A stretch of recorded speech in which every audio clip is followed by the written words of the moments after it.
بسم اللہ الرحمن الرحیم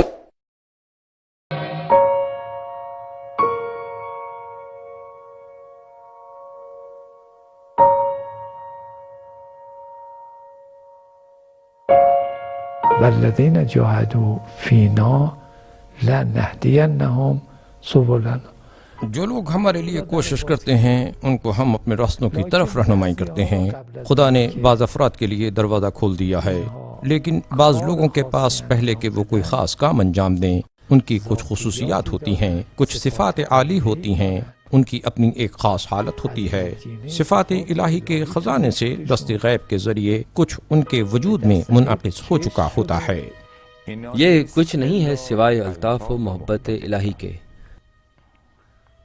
یہ خدا کا ارادہ ہے. کائنات میں ایک ارادے اور ایک مشیت سے زیادہ کچھ بھی نہیں ہے. پس پردہ رہنے والے اولیاء کو خدا تعالیٰ کے علاوہ کوئی نہیں پہچانتا. ان کے نہ پہچانے جانے کی دلیل کو مولا نے فرمایا ہے کہ اجسامہم فی الدنیا و ارواحہم فی الآخرہ.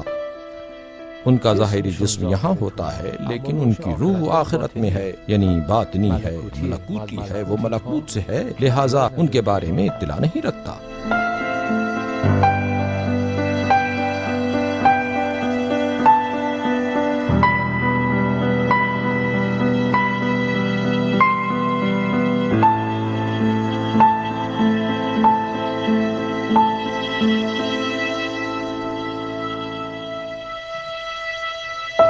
پیدائش آغاز ہے مادی زندگی کے راستے پر قدم رکھنے کا. سن 1916 شہر فومن سے آیت اللہ العظمی محمد تقی بہجت رحم اللہ کے لیے جو سفر شروع ہوا بالکل ایسا ہی سفر تھا جیسا ہر بڑے بزرگ و بندے خدا کی زندگی کا سفر ہوتا ہے.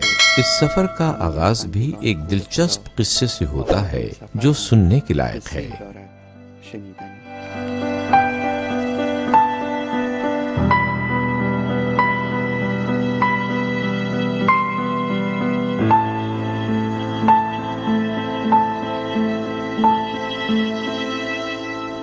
العبد محمد تقی بہجت.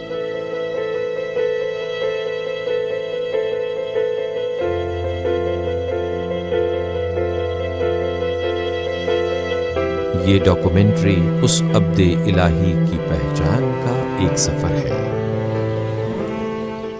فومن دوسرے تاریخی شہروں کی طرح مشکلات و پریشانیوں سے گزرا ہے.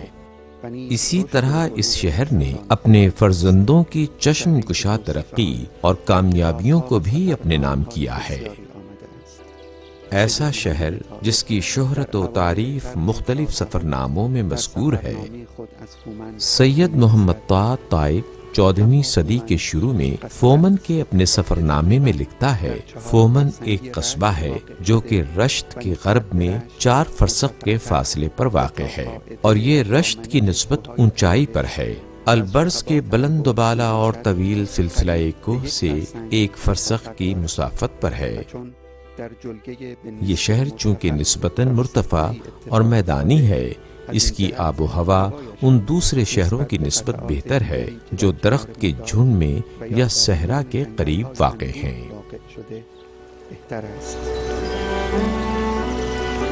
آیت اللہ العظمی بہجت کے والد مرزا محمد بہجت فومنی بہت مذہبی، مشہور اور صاحب ذوق شخصیت تھے. فومن کے بزرگ مرثیہ گو حضرات سے آج بھی ان کے تحریر کردہ مرثیوں اور اشعار کو سنا جا سکتا ہے جنہیں وہ بڑے ذوق و شوق سے پڑھتے تھے. جفا کار شام کے لوگوں کی طرف قافلہ حرم کے ہمراہ، میرے سفر کا وقت آ گیا، میرے سفر کا وقت آ گیا. تو پرستار یتیمان منی ای خواهر، غمخور پہلی منزل حال محمد تقی عظیم ثانی. زان منی ای خواهر. تم میرے یتیم بچوں کی محافظ ہو اے میری بہن، میرے عزیزوں کی غمخوار ہو اے میری بہن، میرے غمزدہ دل کے لیے مونس ہو اے میری بہن. تیرے ماتم سے بہجت غم سے نڈھال ہو کر میرا نوحہ پڑھنے والا بن گیا ہے۔ یہ شعر ان سینکڑوں اشعار میں سے ہیں جو حضرت آیت اللہ العظمیٰ بہجت کے والد جناب محمود کربلائی بہجت مرحوم نے امام حسین علیہ السلام کے عزیزوں، ساتھیوں کے بارے اور اسیران شام کے بارے میں لکھے ہیں۔ شیعوں کے لیے ماہ محرم کی شب کی خبر آ گئی، شام کا مرحلہ گزر رہا ہے اور ماتم کا وقت آ گیا ہے۔ شیعه شوید با خبر ماه محرم رسید نوبت شام دی گذشت موسم ما۔ کبھی ایسا بھی ہوا کرتا تھا کہ لوگ مختلف جگہوں سے آیا کرتے تھے، قریبی شہروں سے لوگ آتے، ان کے اشعار، مرثیوں اور ائمہ کے بارے میں اشعار کو حاصل کرتے تھے۔ زہر طرف راہ رو کردند بر ویشتن چه از دیار عرب چه زنگبار فرنگ۔ میں ان کے پاس جایا کرتا تھا اور میں ان سے مرثیہ لیا کرتا تھا۔ خسرو دین را جہان تنگ زہر۔ پھر میں مساجد وغیرہ میں جاتا اور ان کا لکھا ہوا مرثیہ پڑھتا تھا، کیونکہ اس زمانے میں تعلیم عام نہ تھی۔ خوی شد تلخ برون شهریار آب همه۔ وہ زیادہ تر ایک گوشہ میں بیٹھ کر مرثیہ نویسی کیا کرتے تھے، لوگوں کے نکاح نامے بھی لکھا کرتے تھے، جو لوگ ایک دوسرے کو قرض دیا کرتے تھے ان کے لیے وثیقہ نویسی کیا کرتے تھے۔ مجھے اچھی طرح سے یاد ہے، وہ ہمیشہ کالی رنگ کی لمبی قبا پہنے رہتے تھے۔ اس زمانے میں جو لوگ تعلیم یافتہ ہوتے تھے اور شہرت رکھتے تھے وہ لمبی قبا پہنا کرتے تھے۔ ان کے ہاتھ کی لکھی تحریریں ابھی تک باقی ہیں اور بے حد خوشخط ہیں۔ اس زمانے میں کیونکہ سبد اسناد کا کوئی محکمہ نہ تھا، اس لیے شہر کے لوگوں کے درمیان جو بھی معاملات ہوتے لوگ انہی کے پاس آتے، اور جناب محمود بہجت پورے شہر میں طے پانے والے معاملات کو تحریر کرتے اور ان پر دستخط کیا کرتے۔ یعنی جناب محمود اس شہر کے سب سے زیادہ قابل اعتبار شخص تھے۔ یہی وجہ تھی کہ لوگ اپنی لڑائی جھگڑوں کے فیصلوں کے لیے ان کے پاس جاتے تھے اور وہ لوگوں کے درمیان صلح کروا دیتے تھے۔ سید محمد طائب کا 14ویں صدی کے آغاز میں لکھے جانے والا سفرنامہ۔ فومن قصبہ 2 حصوں اوپری محلہ یعنی محلہ بالا اور نچلا محلہ یعنی محلہ زیری میں تقسیم ہے۔ ان 2 محلوں کے درمیان ایک بازار اور میدان ہے جس کا نام سبز میدان ہے۔ نچلے محلے کے رہنے والے اشراف، مالکان اور علاقے کے خوشحال لوگ ہیں، جبکہ اوپری محلے کے لوگ زیادہ تر کمزور اور مزدور ہیں۔ مرزا محمود بہجت کا تندور بھی فومن کے اوپری محلے میں واقع تھا۔ اس سے پہلے اور جوانی میں انہوں نے بہت مشکل اور سختی میں دن گزارے تھے۔ قاجار حکومت کے آخری زمانے میں ہمارے علاقے میں انتہائی مہلک وبا پھیل گئی، جس کی وجہ سے بہت زیادہ لوگ مارے گئے، حتیٰ کہ بعض کہتے ہیں کہ بیماری کا یہ حملہ اتنا شدید تھا کہ اسی فومن میں شاید انگشت شمار افراد ہی باقی رہ گئے تھے اور وہ بھی دوسرے علاقوں کی طرف فرار کر گئے تھے۔ فومن پر وبا کا حملہ اتنا شدید تھا کہ شہر ہر طرح کے جاندار سے خالی ہو گیا۔ بے جان تصویریں شہر میں جا بجا بکھری پڑی تھیں۔ تقریباً 20 سال تک یہ بیماری فومن پر حملہ آور رہی اور کوئی اس کے حملے سے بچ نہ سکا تھا، کسی کو بھی امان نہ تھی۔ کہتے ہیں کہ پہلے بھی یہ مصیبت لوگوں کے دامن گیر ہوئی تھی اور لوگوں میں سے جس طرف کسی کا منہ ہوا بھاگ گیا تھا، جو کوئی شہر میں رہ گیا وہ مر گیا، مگر یہ کہ کسی معجزے سے یا دعا کے توسل سے اس کی جان بچ گئی۔ پورے گیلان میں ماتم برپا تھا۔ آقائے بہجت کے والد کی عمر ابھی صرف 15-16 سال ہی تھی کہ وہ بھی وبا والی بیماری میں مبتلا ہو گئے۔ اس طرح ان کے والدہ ان کے سرہانے بیٹھی تھیں اور اپنے خیال میں اپنے بچے کی زندگی کے آخری وقت میں اسے چمچ کے ساتھ پانی دے رہی تھی۔ آقائے بہجت کہتے ہیں کہ وہ میرے ہونٹوں کو تر کر رہی تھی۔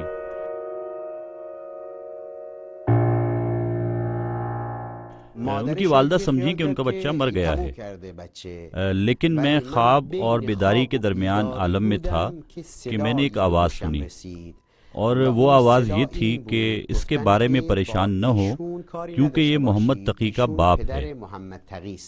موت کی گہری نیند مجھے خواب میں لے گئی۔ میں جانتا تھا کہ اب کبھی واپس پلٹ کر نہ آؤں گا، لیکن میں واپس آ گیا، اسی آواز کے ساتھ، وہی آواز جو مجھے محمد تقی کا باپ پکار رہی تھی۔ اس نام کی وجہ سے، اس انجان نام کی وجہ سے میں نے حیرانی کے عالم میں آنکھیں کھولی۔ یہ اس وقت کی بات ہے کہ جب وہ نہ کسی کا باپ تھا، نہ کوئی محمد تقی وجود رکھتا تھا۔ ابھی تو وہ خود شاید 15-16 سال کا جوان تھا۔ اس عمر کا بچہ اس فکر میں نہیں ہوتا کہ ہم اسے کہیں کہ تم فلاں کے باپ ہو یا تمہارے بچے کا نام یہ ہے۔ محمود کو زندگی کے لیے ایک نئی دلیل اور فرصت مل گئی تھی، ایسی فرصت جس میں خدا کی خاص عنایت شامل تھی۔ کوئی کیا جانے، شاید یہ وہ عنایت تھی کہ اس کے بعد محمود مرثیہ نویس بن گیا تھا۔ گویا اس مرثیہ نویسی میں کوئی گہری بات اور کسی سے خاص ارادت ہے۔ خدا تعالیٰ نے انہیں ایک نئی زندگی عطا فرمائی۔ یہ واقعہ ان کے ذہن سے بالکل مٹ چکا تھا۔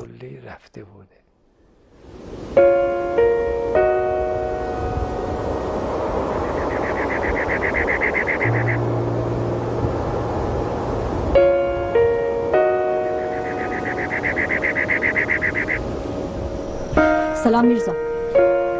أنكحت موكلتي طاهرة صالات مجيدي درشي بتوكيل وإذن أبيها لموكلك محمد خليلي على المهر المعلوم.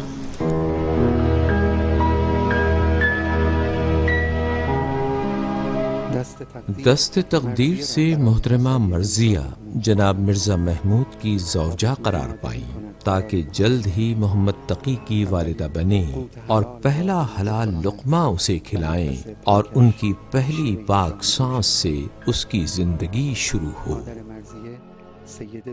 مرضیہ کی والدہ سید زادی تھیں۔ والد اور بھائی سب عالم دین تھے۔ ایک دیندار اور مذہبی گھرانہ تھا۔ جس زمانے میں لڑکیوں کو پوری تعلیم نہ دی جاتی تھی، اس وقت مرضیہ آسانی کے ساتھ قرآن پاک پڑھ سکتی تھیں۔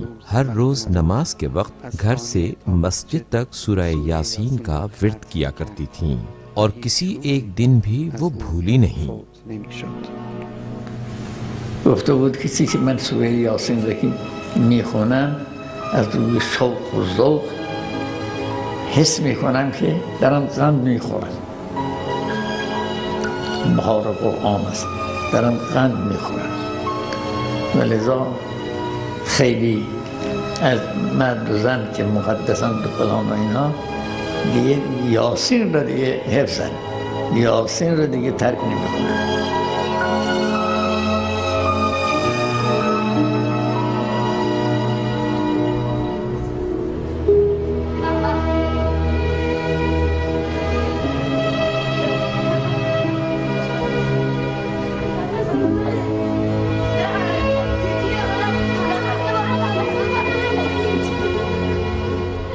مرضیہ اور مرزا محمود کی زندگی کے چند سال گزر گئے۔ ان سالوں میں خدا تعالیٰ نے انہیں 3 بچے عنایت کیے، لیکن ابھی تک محمد تقی نے ان کے گھر میں آنکھ نہ کھولی تھی۔ کیا مرزا کی خواہش نہ تھی کہ وہ محمد تقی کا باپ بنے؟ بہرحال اگر الہام کی کسی قسم کے ذریعے انہیں بتایا گیا تھا کہ تم محمد تقی کے باپ ہو، تو شاید اسی طرح ہر بچے کی دفعہ ان کے دل میں یہ بات آتی تھی کہ یہ وہ نہیں ہے، پہلا بچہ وہ نہیں، دوسرا وہ نہیں، یہاں تک کہ کچھ نشانیاں دیکھتے ہیں اور اس عنایت کی تصدیق کرتے ہیں کہ یہ وہی تقی ہے۔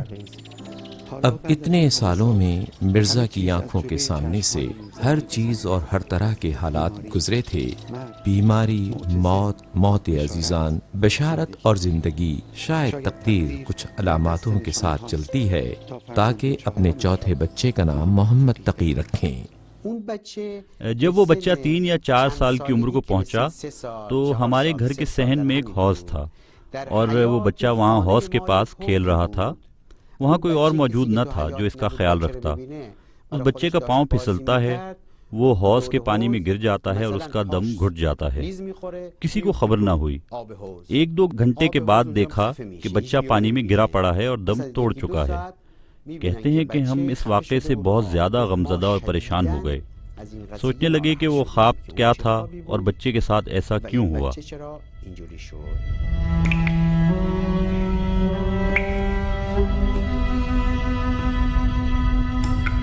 ایک دن تمہیں بشارت دی جائے گی کہ تمہارے لیے کوئی عنایت ہے، اور وہ عنایت ایک بیٹا ہے بنام محمد تقی۔ پھر ایک دن اس عنایت و بشارت کو ایک ہی مرتبہ تم سے واپس لے لیا جائے گا۔ ایک عزا کی چادر تمہاری گردن کے ساتھ باندھ دی جائے گی تاکہ تم ہمیشہ کے لیے اسی محمد تقی کے عزا و ماتم میں بیٹھ جاؤ۔ محمد تقی چلا گیا اور کوئی کیا جانتا ہے کہ یہ مصیبت کیا ہے جس کے ذریعے ان کا امتحان لیا جانا ہے۔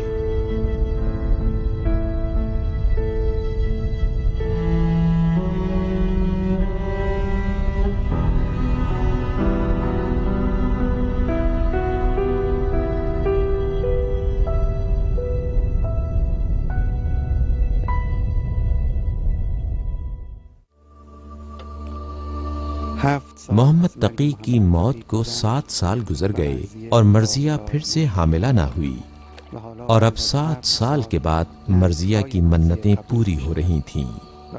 وہ ایک اور محمد تقی کی ولادت کا انتظار کر رہی ہیں، جیسے کسی دوسری روح کے انتظار میں ہیں۔ یہی انتظار کہ محمد تقی کے چلے جانے کے بعد ایک اور بیٹے کی آمد کا انتظار۔ کیا وہ اسی محمد تقی کا باپ ہے جو دنیا سے چلا گیا، یا کوئی دوسرا محمد تقی اس انتظار کے پس پردہ راستے میں ہے، یا دونوں میں سے کوئی نہیں تھا؟ کوئی کیا جانتا ہے۔ آپ اپنی تاریخ ولادت کے بارے میں فرماتے ہیں کہ میرے والد نے اپنی ڈائری میں شب جمعہ 25 شوال 1334 ہجری لکھا ہوا تھا، جو کہ مطابق ہے 24 اگست 1916 کے۔ سن 1916 شمسی میں ایک بار پھر کسی معصوم کی آواز نے مرزا کے گھر کو پر کر دیا۔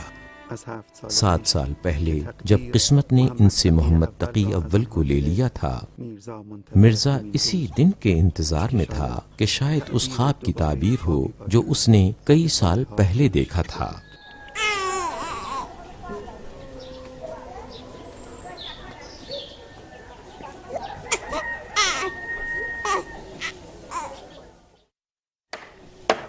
بارہ 1295 شمسی وہ سال تھا جب مرزا کی تحریک کو شروع ہوئے ابھی 2 سال ہوئے تھے۔ ابتدائی دنوں ہی سے فومنات، جو کہ اس تحریک کا اصل مرکز تھا، یہاں کے لوگ غربت اور فقر کی وجہ سے تنگ آ کر اپنے دار و نادار کے ساتھ مرزا کوچک خان جنگلی کی مدد کے لیے اٹھ کھڑے ہوئے تھے۔ پہلی عالمی جنگ میں ظالم روسی افواج شکست کھا رہی تھیں۔ یہ ایسی جنگ تھی جس کا کوئی اختتام نہ تھا۔ اتنے لاشیں تھے کہ گیلان کی ہر جگہ ان سے پر تھی۔ آہستہ آہستہ شہر میں نامعلوم اور مہلک بیماریاں پیدا ہونے لگیں۔ 1 سال بعد سردیوں کے موسم میں جنگ کی مشکلات، فقر و غربت کے بعد ایک بڑی مصیبت نے مرزا کے دامن کو پکڑ لیا۔ مرضیہ بھی انہی مہلک وبائی بیماریوں میں سے ایک بیماری کا شکار ہو گئی۔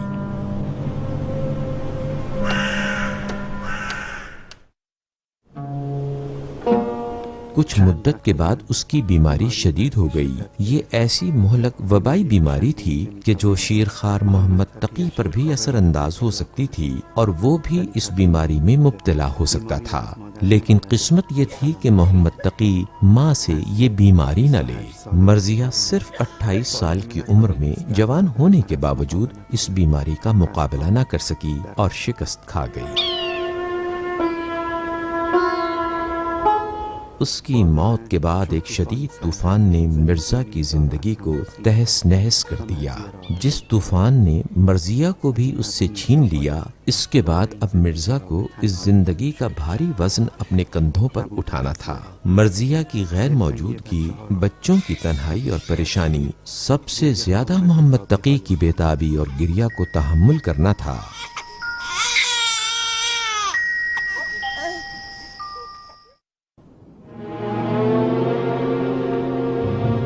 1297 شمسی میں برطانوی افواج نے روسی ایجنٹوں اور ایرانی ڈاکوؤں کی مدد سے رشت پر قبضہ کرنے کے بعد جنگلی قوتوں پر دباؤ بڑھا دیا اور فومنات میں سے کوئی جگہ غیر ملکی فوجیوں سے خالی نہ تھی۔ ان کے ایجنٹ ہر روز کسی محلے پر حملہ کرتے اور لوگ خوف و ہراس کی وجہ سے اپنے گھروں کو چھوڑ کر بھاگ رہے تھے۔ انہی دنوں میں سے ایک دن ڈاکوؤں نے فومن کے اوپری محلے پر حملہ کیا۔ مرزا کے گھر والے ڈر اور خوف میں گھبرا کر یوں بھاگے کہ محمد تقی گھر میں ہی رہ گیا۔ مرزا کو جب خبر ملی تو وہ سب چھوڑ کر فوراً گھر پہنچا۔ اس نے محمد تقی کو ایک کمرے میں چٹائی کے نیچے پایا۔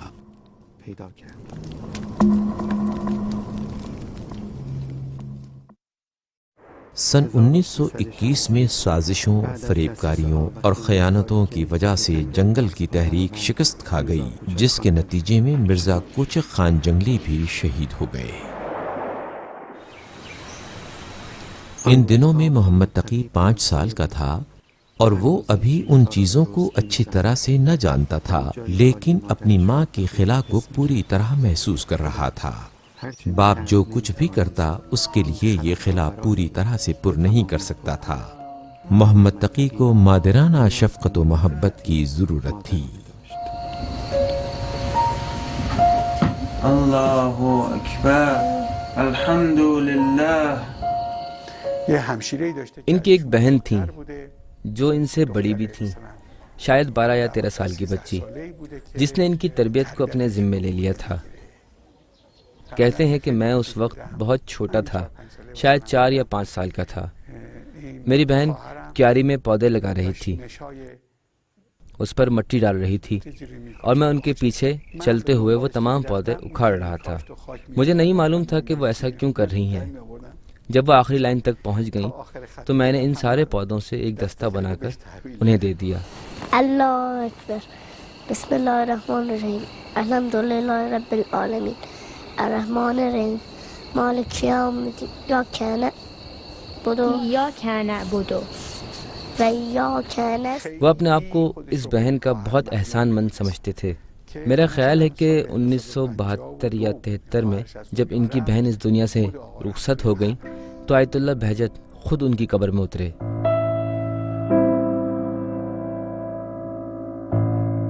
محمد تقی جب 7 سال کے ہوئے تو فومن کے اوپری محلے میں محمد حسین کوبکی کے مکتب خانے میں تعلیم حاصل کرنے کے لیے گئے۔ آج بھی فومنی بزرگوں کو ملا اور ان کی لمبی چھڑی اچھی طرح سے یاد ہے۔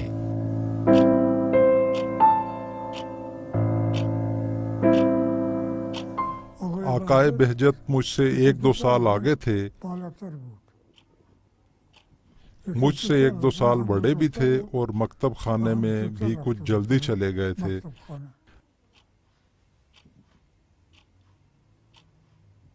مکتب میں ایک دیوار تھی جس پر ایک تاکچہ بنا ہوا تھا۔ جب استاد نہیں آیا کرتا تھا تو وہ اس کے اوپر بیٹھ جایا کرتے تھے اور سب لڑکے لڑکیوں کو کنٹرول کیا کرتے تھے۔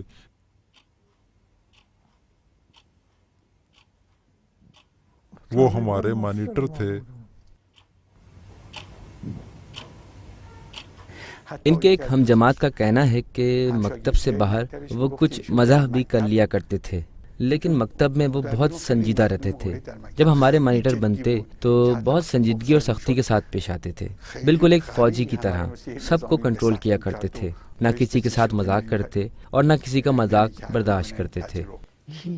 آقا بہجت کی طرح کوئی بھی اپنی عمر کے بارے میں اتنا کنجوس نہ تھا، یعنی اپنی زندگی کے ہر لمحے کو غنیمت شمار کرتے تھے، اور عام طور پر جو لوگ میل ملاپ رکھتے ہیں وہ نہیں رکھتے تھے. پروٹوکول اور رکھ رکھاؤ بالکل نہ کرتے تھے.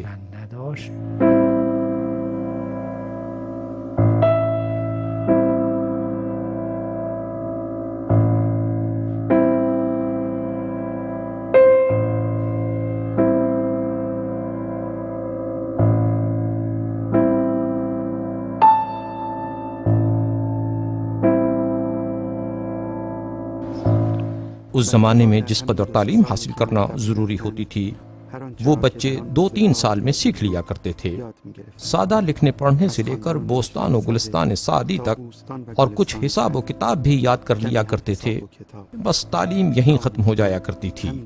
ان وقتوں میں لڑکے اپنے باپ کے کام میں ان کی مدد کیا کرتے تھے، اور وہ ان چند سالوں سے زیادہ تعلیم حاصل نہیں کر سکتے تھے. اس سب کے بعد اس زمانے میں جتنے بھی استاد ہوا کرتے تھے، اپنے ان ڈنڈوں کے ساتھ جو وہ بچوں کے لیے رکھا کرتے تھے، بچوں میں اس سے زیادہ تعلیم حاصل کرنے کا شوق ختم کر دیا کرتے تھے. وہ ہمارا معلم یعنی ہمارے مکتب کا پرنسپل تھا. اس کے ہاتھ میں ایک موٹا ڈنڈا تھا اور اس کے باپ نے خوب ان کی بے عزتی کی. لب و دندان پر چھڑی مارنے سے کیا، میرے باغ کے پھول کو چھڑی مارنے سے کیا، شاخ ریحاں کو چھڑی مارنے سے کیا، لب و دنداں پہ چھڑی مارنے سے کیا، میرے باغ کے پھول کو چھڑی مارنے سے کیا. آج کے بعد سے اگر تم نے پھر چھڑی لگائی تو اس کی جان کو نہیں بلکہ میرے محبوب بہجت کو لگائی ہے. اس سے مراد وہ خود ہی تھے. اسے لے کر جاتے ہیں اور استاد جب دیکھتا ہے تو کہتا ہے کہ اچھا تو اب محمد تقی تم اپنے باپ کے پاس جا کر میری شکایت کرتے ہو. بہرحال اس کے بعد سے استاد اس بچے سے بہت انس و محبت رکھتا ہے اور اس پر بہت توجہ دیتا ہے. مکتب کے سال اور ملا حسین کے درس ختم ہو جاتے تھے، لیکن محمد تقی کا تعلیم حاصل کرنے کا شوق ختم ہونے والا نہیں تھا. محمد تقی کی صلاحیتیں دن بدن اجاگر ہو رہی تھیں. اکثر جناب مرزا اس بشارت کو یاد کرتے کہ جو کئی سال پہلے انہیں دی گئی تھی. تقی بھی اپنے اہل علم و ذوق والد کے ہمراہ ان کی صلاحیتوں کو خوب سمجھ رہے تھے اور سنجیدگی کے ساتھ اس کے لیے کوششیں کر رہے تھے. یہی بات تھی کہ وہ آہستہ آہستہ اپنے ارد گرد کے لوگوں میں ممتاز ہوتے جا رہے تھے.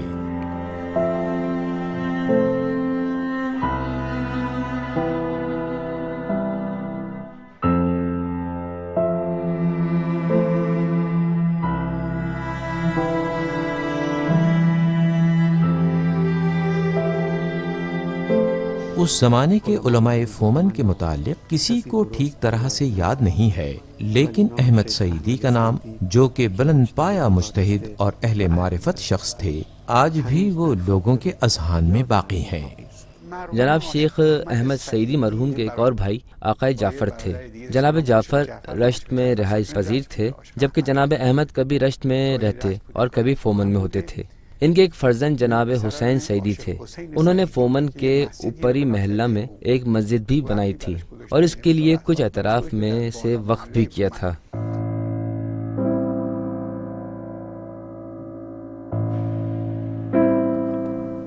آیت اللہ شیخ احمد سعیدی حوزہ علمیہ نجف سے تعلیم یافتہ اور بلند پایا استاد جناب آخوند خراسانی کے شاگرد تھے. شیخ احمد محمد تقی کے لیے علم و تقوی کے عملی نمونہ تھے. اس عالم ربانی نے ان کے لیے حوزہ علمیہ اور درس دین کا چراغ روشن کیا. لا علم الا عن عالم ربانی. مکلفین کے لیے ضروری ہے کہ وہ زمین پر عالم ربانی کو تلاش کریں اور اس سے دین کو حاصل کریں. ذات مقدس سے احدیت پر قاعدہ لطف کے مطابق واجب ہے کہ وہ انبیاء بھیجے جو کہ اس کی مخلوق کی ہدایت کریں۔ اس زمانے میں بھی اس نے ایسے پاک لوگ بھیجے ہیں جو خلق خدا کی ہدایت کے لیے ہیں، اسی لیے آقا بہجت کے بچپنے میں ان کی تربیت کے لیے اسی ذات کی طرف سے خاص انتظام کیا گیا تھا۔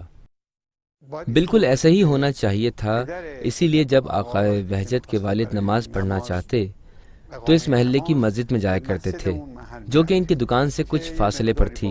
آقا بھی اسی بچپنے کے زمانے ہی سے، شاید 7 سال ہی سے، اپنے والد کے ہمراہ نماز کے لیے جاتے تھے اور مسجد کے نمازیوں اور مولانا صاحب کے ارادت مندوں میں شمار ہونے لگے۔ ایک مرتبہ ایک شخص نے دیکھا کہ گلی میں بہت سے لوگ کھڑے ہیں، پوچھنے لگا یہ لوگ یہاں گھر کے باہر کیوں جمع ہیں؟ وہ شمال کے علاقے میں شاید آقا کا ہم جماعت تھا۔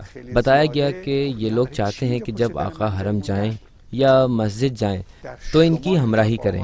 وہ کہنے لگا کہ یہ کیا ہے کہ آقا نے ان میں سے ہر ایک کا شکریہ ادا کیا ہے اور خوش آمدید کہا۔ پوچھا کہ آقا جان آپ کیوں ان سب کا شکریہ ادا کر رہے تھے؟ ہمیں اچھا نہیں لگتا ان لوگوں کا یہاں کھڑے ہونا، اچھا نہیں ہے۔ یہاں ہمسایوں کے دروازے کے سامنے کھڑے ہوتے ہیں، ہمسایوں کے گھر والے یا ان کی خواتین اگر یہاں سے گزرنا چاہیں تو ان مردوں کے درمیان سے گزرنا ان کے لیے مشکل ہے۔ کہنے لگے اوہو میں معذرت چاہتا ہوں، مجھے معاف کرنا، میں اپنے آپ سے بے خود ہو گیا تھا۔ جو ہی میں نے ان لوگوں کو دیکھا مجھے یاد آ گیا کہ جب میں کوئی 10-12 سال کا تھا تو میں بھی مولانا احمد کے دروازے پر چلا جایا کرتا تھا اور وہاں باہر کھڑا رہتا تھا، یہاں تک کہ وہ گھر سے باہر آتے اور مسجد تک ان کی ہمراہی کیا کرتا تھا۔ میں نے محسوس کیا کہ شاید یہ اسی ادب کا جواب ہے۔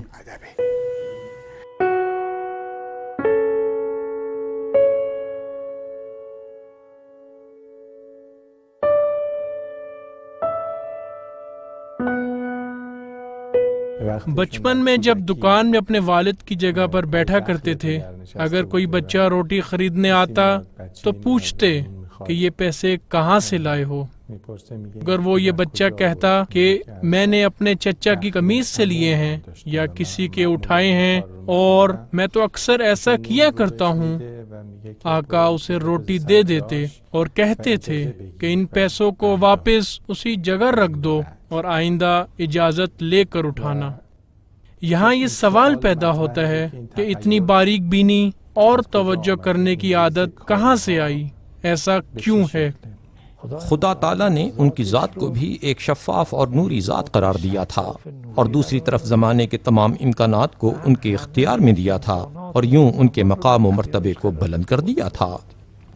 میرا خیال ہے کہ ان کے والد بزرگار ابتدا ہی سے اس بات کی طرف متوجہ تھے کہ مسائل، ابتدائی اصول شریعت اور دین کی پابندی کو بچوں تک منتقل کرنا چاہیے، اور وہ یہ کام احسن طور پر کر رہے تھے۔ جو لوگ اس بزرگ شخصیت کو قریب سے جانتے تھے سب اس بات کی تاکید اور اس کی تصدیق کرتے ہیں کہ جب سے انہوں نے اپنے آپ کو جانا اور جب سے انہوں نے اس راستے پر قدم رکھا، اس مادی دنیا کی آخری سانسوں تک وہ مستقیم رہے اور استقامت کرتے رہے۔ بعض اوقات ان کی فرمائشات میں سے بعنوان کنایہ یہ بات معلوم ہوتی ہے کہ مکلف ہونے سے پہلے بھی وہ کسی گناہ کے مرتکب نہیں ہوئے تھے۔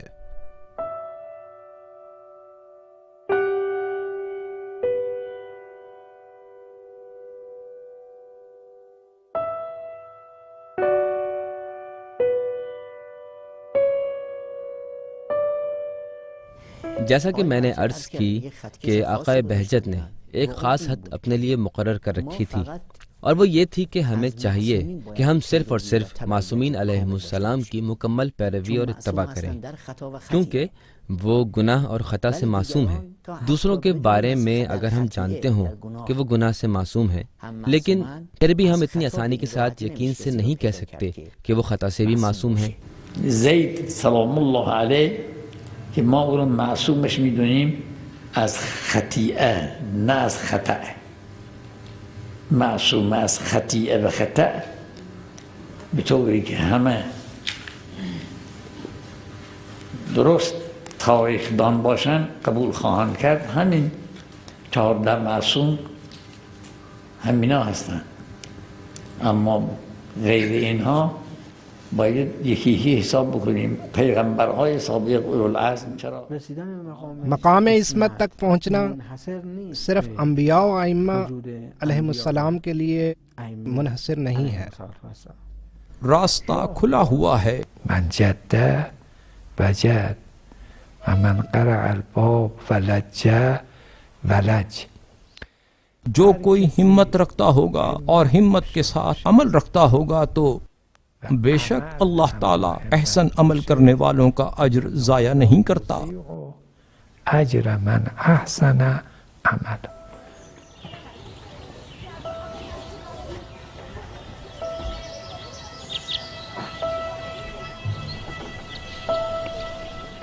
محمد تقی اپنے ایام بچپن کو یکے بعد دیگرے گزار رہے تھے. اس کے باوجود کہ ان کی بچوں جیسی معصومیت بالکل ویسی ہی تھی، لیکن اپنے ارد گرد رونما ہونے والے مسائل اور واقعات کو بہت زیادہ غور و فکر اور گہرائی کے ساتھ دیکھا کرتے تھے، جس وجہ سے اپنے ذہن کو سوالات کے ساتھ پر کیا کرتے تھے، ایسے سوالات جن کا جواب فومن میں نہ تھا.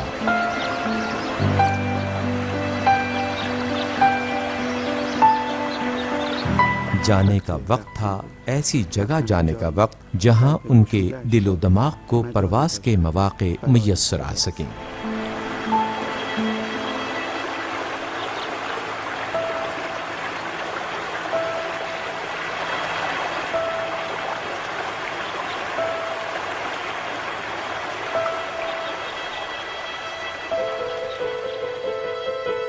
سورہ مریم کی آیہ مبارکہ 15 کا ترجمہ ہے، اور اس پر سلام کہ جس دن وہ دنیا میں آیا اور جس دن وہ مر جائے گا اور جس دن وہ پھر اٹھایا جائے گا.